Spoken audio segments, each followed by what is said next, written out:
Now, I'm not one to gossip, but I will bring you the tea. Welcome to Chronicle Speaks.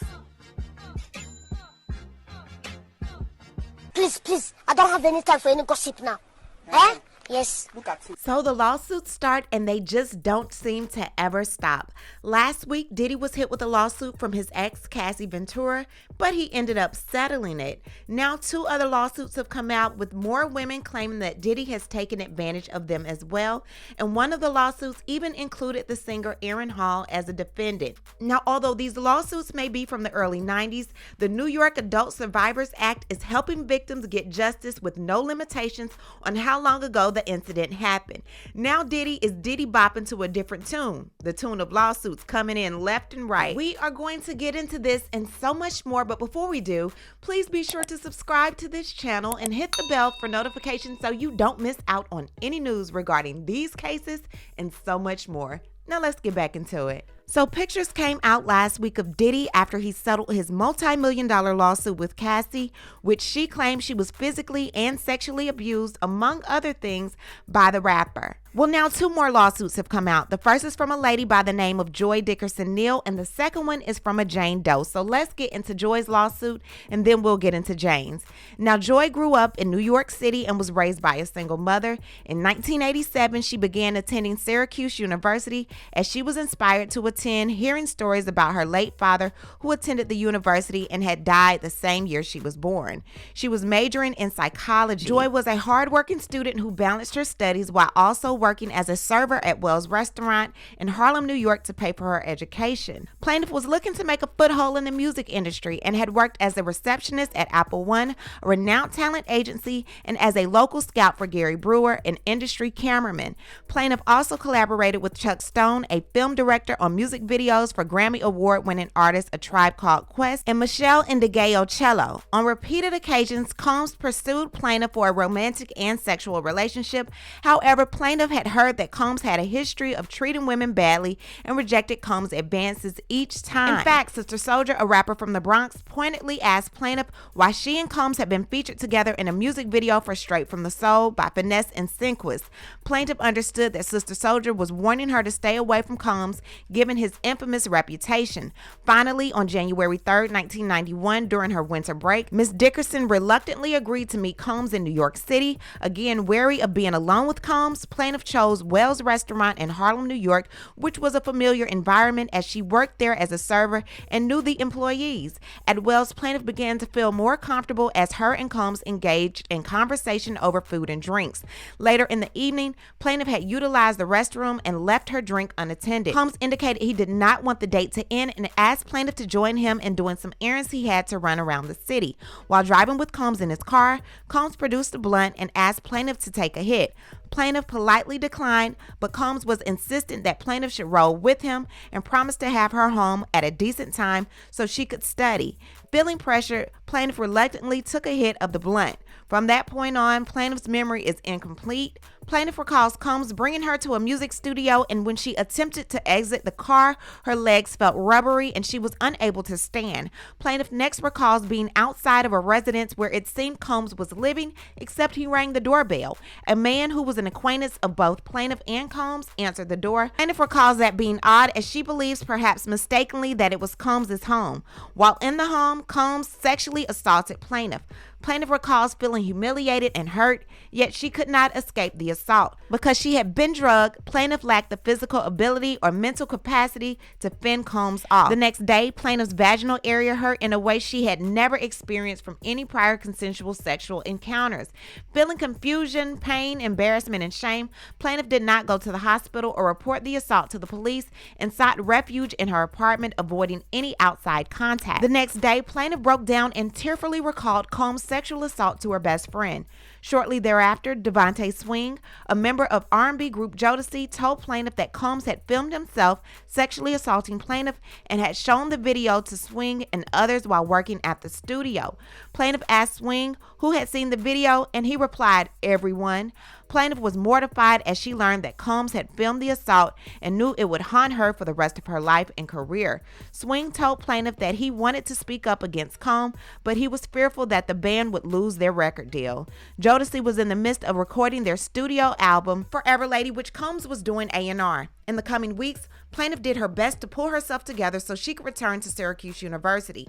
Despite this, plaintiff experienced traumatic flashbacks to the assault, extreme sleeplessness for days on end, social withdrawal, and would recoil at even the most basic physical touch. Plaintiff felt physically unable to leave her dorm at Haven Hall, thus she was frequently absent from her classes. Plaintiff also had an inability to focus and concentrate as her mind constantly replayed Combs' assault, leading her grades to plummet. Plaintiff's mother grew so concerned with plaintiff's sudden downturn in her emotional state and her repeated assertions that she no longer wanted to live. Thus, plaintiff's mother instructed her to go to the emergency room. Plaintiff was admitted into a psychiatric unit to treat her emotional trauma, and her physicians diagnosed her as experiencing clinical depression. After plaintiff was discharged, she continued to experience emotional turmoil as everyday interactions triggered memories of the assault. Plaintiff also became socially isolated as her classmates labeled her crazy as they learned of her admission in the psychiatric unit. Now again, Joy is in the music industry. She's doing her thing. She ends up running into Diddy at a party, and according to her, she said that Diddy tried to corner her. He ends up getting down on his knees and trying to persuade her into believing that he's innocent. So time goes on and Diddy's rise to fame is at an all-time high. He's receiving Grammys, all of these accolades. He's all on the radio doing his thing. So she sees at this point that she cannot be into the music industry and not continue to run into this man. And with her going through her PTSD and all of these things, she decides to just completely get out. Now, before all of this, she did try to seek justice. She filed a police report with New York and New Jersey, and she spoke to several prosecutors hoping to press charges, but she needed to be able to have a witness to corroborate the account. Now, according to her, we know there's a video out there, and we also know that there's people that have seen the video. These people happen to be in the music industry, but because of who Diddy is, because of what he can provide, because of where he can take you, a lot of these people did not want to come forward, and unfortunately, she was not able to get the video. So years go by, nothing happens, she gets no justice. She sees Diddy still rising to fame. Then she sees Cassie filed a lawsuit in 2023, and she's able to find solace in knowing that she was not the only one going through something like this with Diddy. So she decides to file suit as well. She said that this has caused her to see a mental health provider for her PTSD, and she is accusing Diddy of assault and battery, intentional infliction of emotional distress, as well as sex trafficking. Now, a lot of you are probably concerned and wondering how in the world is she able to file such lawsuit after 30 plus years. She's actually filing this timely under the New York Adult Survivors Act. Now, beginning November 24th, 2022, there was a 1-year window created. Now, what this window is a look-back window for the survivors of sexual assault that occurred when they were over the age of 18. This allows them to sue their abusers regardless of when the abuse occurred. Today, I spoke to Dmitriy Shakhnevich with the law firm of Dmitriy Shakhnevich. You've probably seen him on my channel before. He's a criminal and civil attorney in New York, and I wanted to know more about the Adult Survivors Act, and here's what he had to say. Can you just talk a little bit about the Adult Survivor Act and let me know exactly what it entails?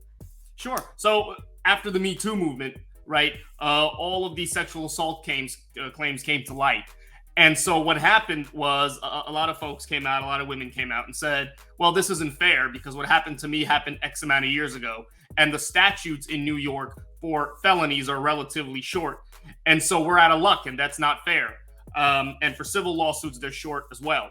And so what do? Right? And so the New York legislature passed a law called the Adult Survivors Act that effectively extended that statute of limitations, right, to the date that happened to just pass, which is why all of these lawsuits were filed. Okay. So it was designed to kind of level the playing field for sexual assault victims.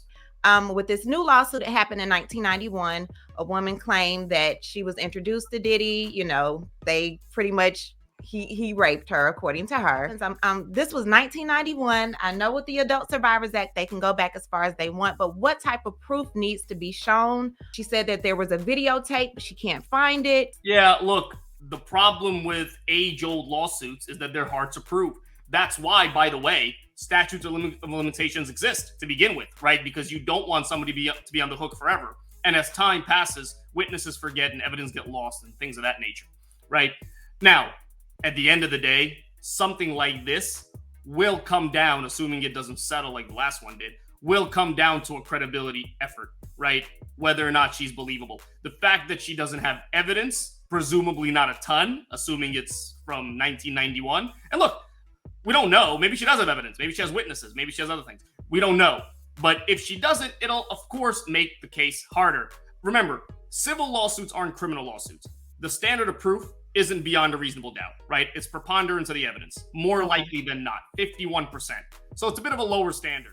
I want to let you know that Diddy's team is denying these allegations. They're saying that this last-minute lawsuit is an example of how a well-intentioned lawsuit can turn on its head. Ms. Dickerson's 32-year-old made-up story is not credible. Mr. Combs never assaulted her, and she implicates companies that did not exist. This is purely a money grab and nothing more. So with this Adult Survivors Act that I was speaking to you about, you only had a 1-year window. So it expired after Thanksgiving. So everybody was running to the court trying to get these lawsuits put in. After Thanksgiving, they're all null and void. You can't use this Adult Survivors Act. So there was one more lawsuit that was put in that we know about. It could be more, but there was one more that we do know about, and that was involving Diddy, 2 other women, and Aaron Hall. Now, according to this lawsuit, Jane Doe alleges that she and her friend met Diddy and Hall at an event hosted by MCA Records, which happens to be a distributor of Uptown Records, at the company's offices in New York. Combs and Hall were very flirtatious and handsy with Jane Doe and her friend,